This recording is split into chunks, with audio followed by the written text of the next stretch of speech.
Ini adalah laptop 10 jutaan terbaik yang bisa kalian pertimbangkan di pertengahan tahun 2025. Yo guys, Gadget bersama Rah Krisna di sini, dan kali ini kita akan ngebahas rekomendasi laptop harga 10 jutaan terbaik yang bisa kalian pertimbangkan di pertengahan tahun 2025, khususnya di bulan Agustus sampai September tahun ini. Dan kita akan langsung ngasih 5 rekomendasi sekaligus, yang mana ini udah kita bedakan juga ya. Ada laptop yang memang khusus buat gaming, dan ada juga laptop yang khusus buat produktivitas. So, pastikan kalian simak videonya sampai habis, atau kalian bisa menggunakan chapter juga biar bisa mendapatkan dan lebih tepatnya tahu lah ya 5 laptop yang kita bahas itu apa aja. Oh ya, kalau kalian ingin mendapatkan rekomendasi menarik lainnya, jangan lupa klik subscribe juga di channelnya Rah Gadget. Thank you buat yang sudah subscribe, dan langsung aja ke nomor yang pertama.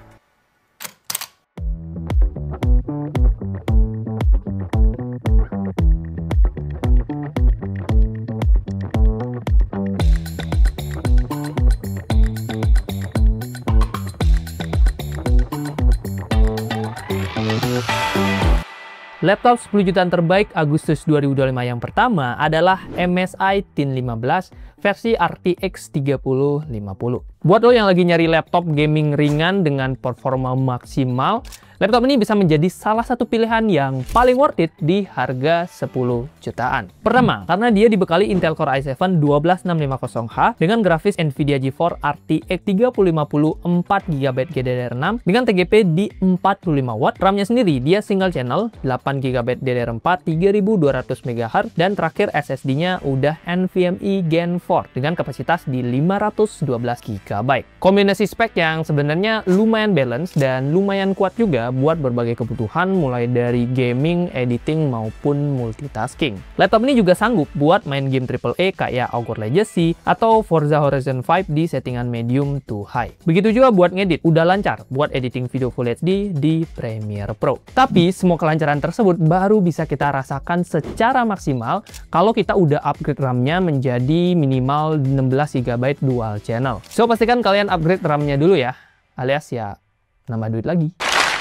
Geser ke bagian layar, MSI ngasih panel layar di 15,6 inch IPS Full HD dengan refresh rate-nya di 144Hz. Untuk color gamunya sendiri di 63% sRGB. Well, kalau kita lihat refresh rate-nya, ini tentunya udah mantep ya buat main game kompetitif kayak Valorant ataupun Dota 2. Meski untuk editing profesional ini tentunya belum bagus karena secara akurasi warna di layarnya itu dia belum 100% sRGB. Soal ergonomis, bobotnya ini cukup ringan di 1,86 kg dengan tebal di 2,17 cm. Yang mana ya tadi dia cukup ringan untuk kelas laptop gaming. Ya buat pundak kita at least sedikit diringankan lah ya, nggak seberat laptop gaming pada umumnya. Cukup itu aja yang berat guys, laptop jangan ya, jangan berat-berat. Oke. Baterainya sendiri 52,4 Wh yang bisa tahan sekitar 3 jam aja. Yang mana ini seperti laptop gaming pada umumnya. Untungnya port dari laptop ini cukup lengkap dan ada opsi upgrade baik itu untuk RAM-nya maupun SSD-nya. Bahkan masih ada satu slot SSD SATA tambahan yang bisa kita gunakan buat upgrade storage-nya biar lebih banyak. Ya, biar lebih banyak buat nyimpen game ataupun kenangan mantap. Nice.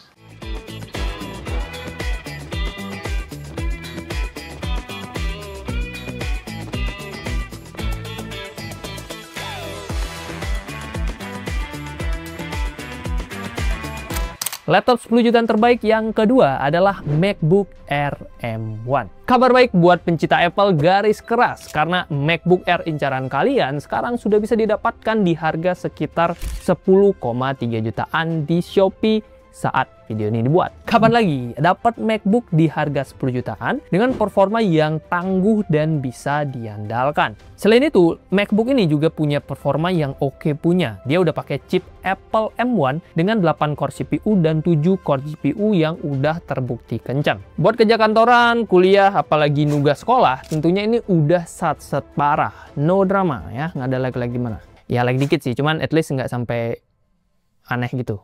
Aneh gimana sih? Ya intinya lumayan lancar lah. Oke. Lanjut ke alasan berikutnya, tentunya adalah layar. Ini adalah layar tahta tertinggi di perpanelan laptop dengan harga 10 jutaan saat ini. Warna yang dikeluarkan oleh layarnya bisa dibilang sudah sangat-sangat enak dipandang. Begitu juga resolusinya, udah tajam. Dan tentunya udah enak banget buat kebutuhan harian maupun kebutuhan kreatif. Contohnya kayak orang-orang atau kamu yang bekerja di desain grafis. Nah, ini layarnya udah mantep banget. Ketiga, baterainya. Dari kapasitas sih dia kesannya kayak oke aja di 49,9 watt hours. Tapi ini adalah MacBook Bro. Jadi udah terkenal banget lah dengan daya tahan baterainya yang sangat badak. Bayangin aja, ini laptop kalau kalian gunakan buat kebutuhan ringan, dia bisa bertahan sekitar 12-14 jam pemakaian. Itu kalau WFC-an dari pagi tokonya atau coffee shopnya buka sampai tutup itu kayaknya masih bisa tuh, masih sisa baterainya ya. Oke. Keempat, bodinya ringan di 1,29 kg dengan tebal di 1,61 cm. Yang mana ini udah enak banget buat WFC-an. Dari banyaknya kelebihan yang udah aku mention tadi, namanya laptop pasti ada yang harus dikompromi. Yaps, di kelas harga 10 jutaan, RAM 8GB-nya ini sebenarnya lumayan ngepas aja sih. Masalahnya dia udah nggak bisa di-upgrade. Begitu juga storage-nya. Ini benar-benar ngepas banget, hanya di 256GB dan nggak bisa di-upgrade juga. Jadi bisa dipertimbangkan dulu ya, apakah kamu bermasalah atau nggak dengan space yang super mepet ini.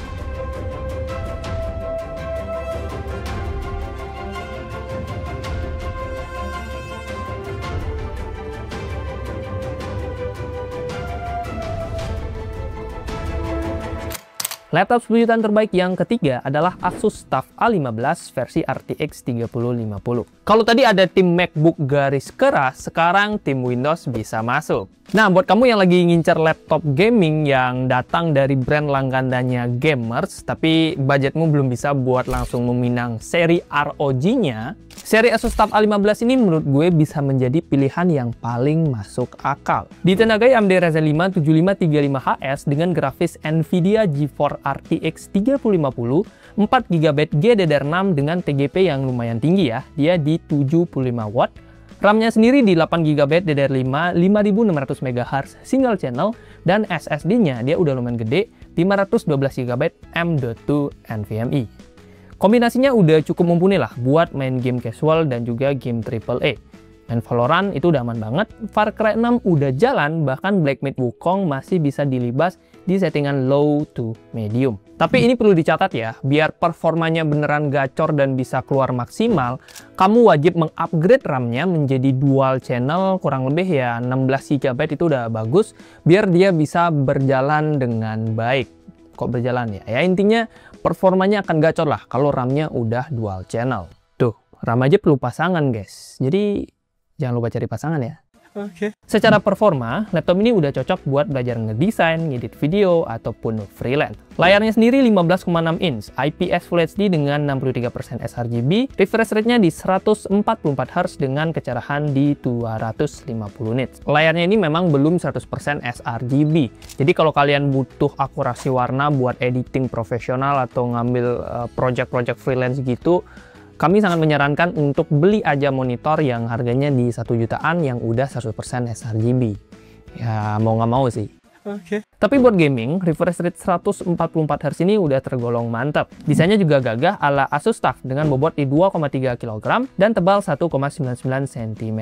Bisa dibilang lumayan tipis untuk ukuran laptop gaming. Baterainya sendiri berkapasitas B aja di 48 Wh yang bisa bertahan sekitar 2-3 jam pemakaian. Untungnya portnya ini udah lengkap ya, tentunya udah ada HDMI dan juga Type-C-nya. Selain itu RAM dan juga SSD-nya ini masih bisa kita upgrade.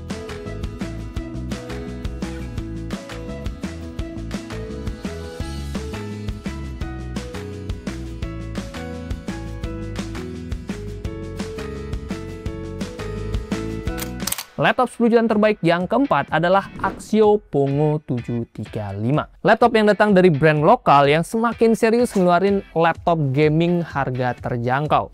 Yaps, ini adalah Axio Pongo 735. Buat lo yang pengen performa brutal tapi harganya masih rasional, ini bisa banget jadi andalan. Ditenagai Intel Core i7 13620H dengan 10 core plus RTX 3050 6GB, RAM-nya sendiri 16GB DDR4 dual channel dan SSD-nya 512GB NVMe Gen 4. Spek yang udah tergolong cukup gahar ya buat menemani aktivitas kalian dan tentunya bermain game AAA. Selain itu, dia juga udah oke buat ngedit video Full HD maupun 4K ya, meskipun mungkin 4K agak ngeleng-ngeleng dikit, dan juga udah bisa dipakai buat 3D rendering ringan. Genshin udah pasti lancar ya di 60 fps, dan Redmi Wukong juga udah bisa jalan di settingan low to medium. Main game kompetitif kayak Valorant juga udah bisa banget dapetin FPS di atas 144. Yang mana ini pas banget karena layar Pungo 735 juga support 144Hz refresh rate dengan ukuran di 15,6 inch IPS Full HD, dan juga color gamutnya di 62% sRGB. Untuk tingkat kecerahan dia nggak terlalu terang ya, standar aja di 250 nit. Layar yang udah bisa banget menyokong pengalaman main game, terutama kalau kalian mainnya game-game kompetitif yang perlu FPS tinggi kayak Valorant ataupun CSGO. Tapi kalau kalian adalah seorang profesional di bidang kreatif yang perlu akurasi warna, ya karena ini layarnya belum 100% sRGB, jadinya ya tetap perlu yang namanya monitor tambahan. Nah, dari segi desain, tampilannya ini udah kekinian dengan bodi aluminium, bobot 2,1 kg, dan tebal di 2,15 cm. Ya, kalau buat dibawa ke cafe shop atau ke kampus ya yang notabene datang ke kelas, habis itu duduk, berat dari laptop ini masih lumayan bisa dimaklumi. Kecuali kalau kalian seharian gitu, 5 jam jalan kaki, bawa laptop, gandong tas, itu kayak pegel sih, Pak. Oke. Baterainya 48 Wh, yang mana ini udah bisa dipakai ya nggak banyak sih ya, cuma 3 jam aja buat pemakaian ringan. Nah, yang menarik adalah laptop ini punya slot upgrade yang lengkap. Dia punya 2 RAM yang udah diisi tapi masih bisa kita ganti, plus ada 1 slot SSD SATA tambahan yang bisa kita gunakan buat upgrade storage di kemudian hari. Portnya juga udah lengkap dan kekinian. So ya, buat lo yang pengen dapetin laptop worth it alias price to performance buat gaming yang paling oke di harga segini, 735 menurut gue adalah salah satu laptop yang wajib dipertimbangkan.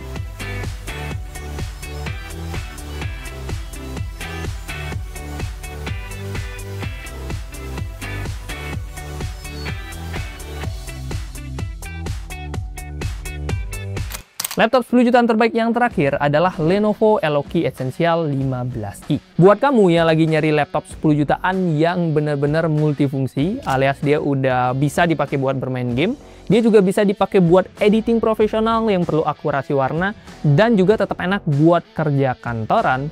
Nih, Lenovo adalah salah satu pilihan yang menurut gue wajib dipertimbangkan. Dibanding 3 laptop gaming sebelumnya, spek laptop ini memang yang paling gokil, ditambah layarnya udah 100% sRGB. Yes, Lenovo Eloki ini hadir dengan Intel Core i5 12450HX dan RTX 3050 6GB dengan TGP 65W, plus RAM-nya ini dia 12GB DDR5 single channel dan SSD NVMe Gen 4 berkapasitas 512GB. Performa yang udah cukup oke ya buat mainin game AAA zaman now, apalagi game casual kayak Apex Legends, Valorant, terus main game kayak Hogwarts Legacy atau Black Myth Wukong ini juga udah bisa, tentunya di settingan yang disesuaikan ya, bukan yang rata kanan.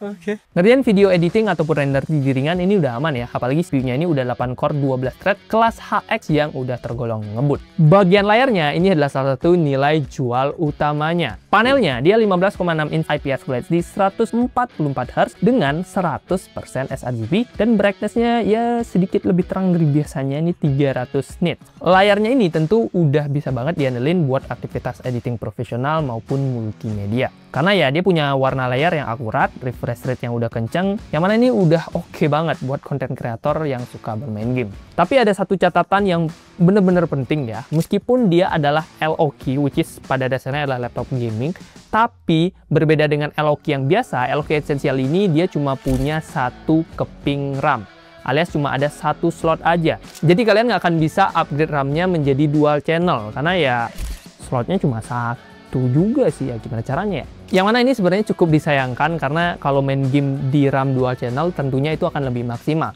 Tapi dari pengetesan yang gue tonton di YouTube ataupun di website, dia masih bisa dipakai buat main game AAA meskipun FPS-nya ya tentu nggak maksimal. Masih bisa dipakai lah intinya buat main game. Tapi jangan kaget, bobot laptop ini lumayan berat juga, di 2,4 kg dengan tebal 2,52 cm.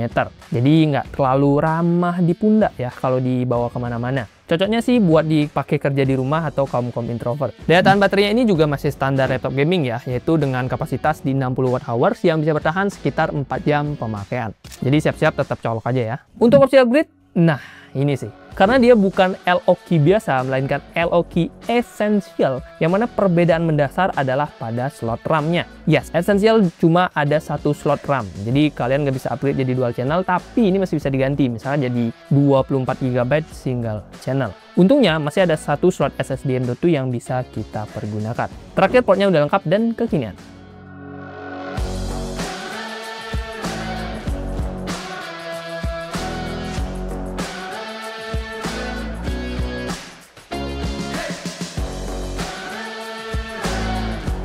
Yo guys, itu dia 5 laptop harga 10 jutaan yang bisa kalian pertimbangkan di pertengahan tahun 2025.